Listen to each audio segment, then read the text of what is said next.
మీనరాశి వారికి ఈ వారం మధ్యస్థమైనటువంటి ఫలితాలు కనబడుతూ ఉన్నాయి. అయితే గత వారంతో పోల్చుకుంటే గ్రహస్థితి మెరుగుపడుతూనే ఉన్నది. గత వారం కాక అంత క్రితం వారం అంటే 2 వారాల మునుపు 9 గ్రహాలు ప్రతికూలం. తర్వాత గురుడు యాడ్ అయ్యారు, గురుబలం పెరిగింది, తర్వాత చంద్రబలం పెరిగింది. ఇప్పుడు ప్రతికూలించే గ్రహాల సంఖ్య తగ్గిపోయింది. కుజుడు అష్టమ కుజుని యొక్క దోషం పోయింది, అష్టమ బుధుని యొక్క దోషం పోయింది. కాబట్టి ఇక్కడ అనుకూలించే గ్రహాల యొక్క సంఖ్య పెరగకపోయినా ప్రతికూలించేటువంటి గ్రహాల యొక్క సంఖ్య ఎప్పుడైతే తగ్గిపోతుందో మనసుకి కొంత ప్రశాంతత వస్తుంది. మెయిన్ ఇంపార్టెంట్ ఏంటంటే గురుబలం పెరగడం. ఇది చాలా ముఖ్యమైనటువంటి విషయము, ప్రథమమైనటువంటి విషయము.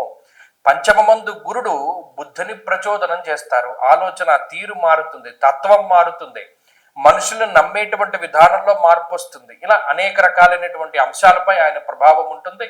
అర్ధలాభం, తదైశ్వర్యం, స్వకర్మరతి హర్షితం.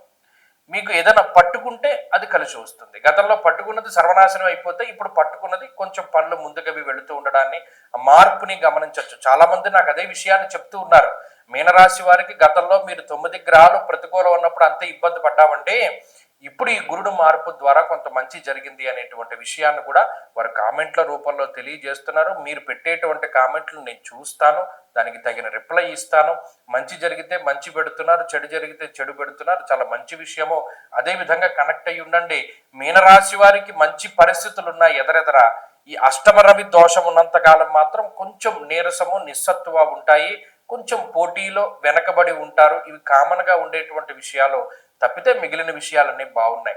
ఈ పోటీ పరిస్థితుల్లో కూడా మంచి విజయాన్ని సాధించడానికి ఆదిత్య హృదయాన్ని పారాయణ చెయ్యండి.